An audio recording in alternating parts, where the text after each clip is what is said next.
How's it going, guys? So, obviously, a dark day in Israel. As you guys have probably heard, six Jews were killed, contrary to what CNN reported, or the way they worded it. They died. 6 Jews were killed, were murdered by Hamas.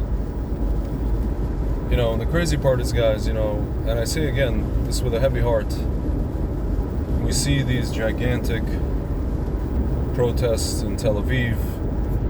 And why are people protesting? Because they want Bibi to capitulate, and they want Bibi to make a deal with Hamas at all costs, and send 1,000 or however many thousands of orcs, actual orcs. Folks, you guys are probably asking the question, what are orcs and why do you call these people orcs? Guys, if you ever watch Lord of the Rings, orcs are these creatures in Lord of the Rings who I guess were born human or born, more or less normal, and were trained and were turned into these beasts, right? This is what happens to these little kids in Gaza. They're born in Gaza, and they are, at a certain age taken and turned into beasts who murder, who have and who are convinced that they're doing it for a righteous cause, for Allah, for God, or for whatever, right?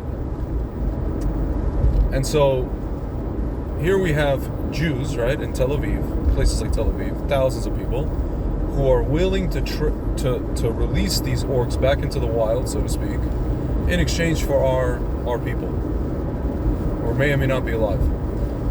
Without the understanding, without remembering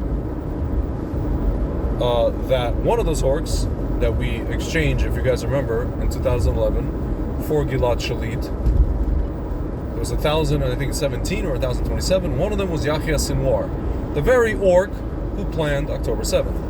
They also don't understand that if we were to do this, if Bibi was to do this, God forbid, that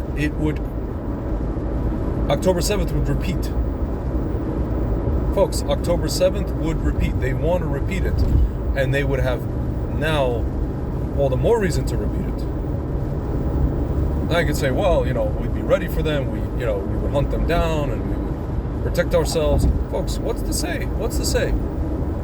These people smell people. These orcs, they smell weakness. They smell,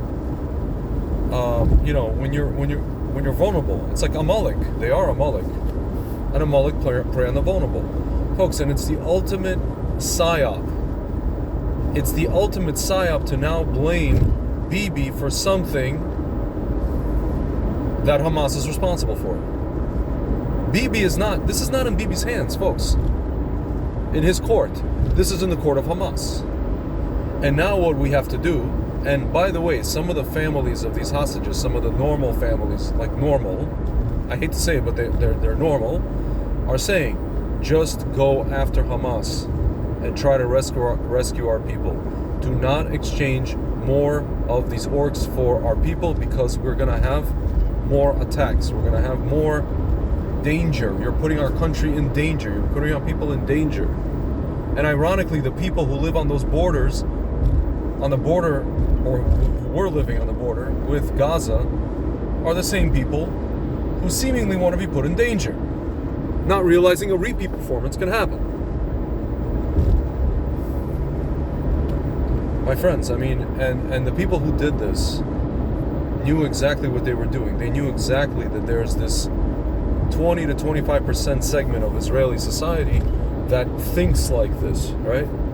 That just says, leave us alone, here's your orcs, give our people back, leave us alone, please, we don't want anything to do with you. Not realizing that they're just going to keep coming and going and coming at us, and they're not going to stop. They're not going to, it's like T-1000. You guys ever seen Terminator 2? He doesn't stop until you're dead. This is what they're going to continue to do. And you embolden them, and then you have Hezbollah who's emboldened, who will be emboldened. My friends, and it's easy, you could say, well, it's easy for you to say you don't have family members there. My friends, I'm telling you, just like these normal families, like people who can think straight, are saying, don't pay attention to these people. Just do what needs to be done. Again, you had this Arab sheikh come on Israeli television, and he said, I'm telling you guys right now, as an Arab, any scenario that leaves even one Arab, forget about Hamas, one Arab in Gaza is mission not accomplished for Israel. And people say, where do you want to send them? He literally says, send them to Sinai. I don't care. He says that. He's like, do you know what they would do to you? You know, I was talking to a friend yesterday about 67. How the Arabs feared us. In 1967, the Arabs feared us. You know, this guy was talking about how his relative, an uncle of his was going, or his grandfather's brother or something like that, was going to, in Hebron, into the market in Hebron in 1967, 68. You know, place here, place there, Arab place over here, Arab place over there, market here, market there. They feared us. They were afraid of us. Now you can't go there. My friends, and then he was saying how, why did they fear us? Because they thought they were waiting for the moment where we would do to them what they would have done to us. They assumed if we defeated them that we're going to kick them out, because that's what they've done to us. Now you can say, well, we shouldn't lower it. Folks, this is how the Middle East works. It's either you or them. And if they see that it's, you're not going to do that, they're going to be like, wait a minute, these people are imposters. They're probably, this is probably not their land. If they're not kicking us out, if they're not doing what we want to do to them, what we would do to them. And by the way, folks, if they had kicked us out, no one would cry one tear for us on campus. And if they would, they would do it like, oh, so sorry, the Schindler's List violin.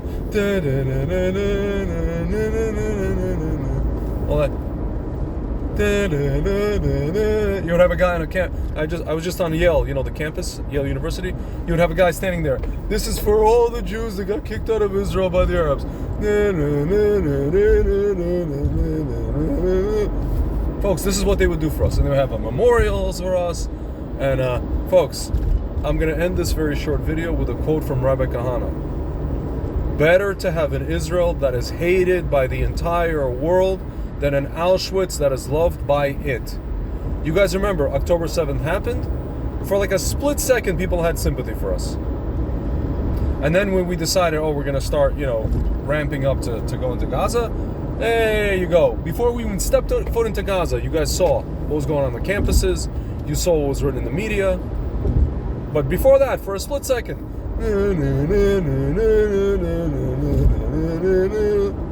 Oscar award, best song for the award for best song.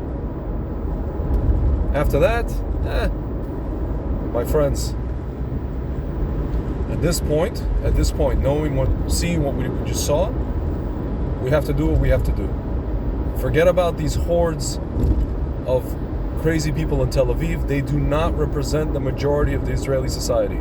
They represent themselves and, part of this, like this weird, maybe 20% of Israeli society, if that. Folks, an overwhelming majority of Israeli society does not want Bibi to make a so-called deal to exchange 5,000 or 10,000 orcs for, 22 people who are around Yahya Samora. My friends, we got to do what we got to do. Anyway, guys, all right, I'll talk to you soon.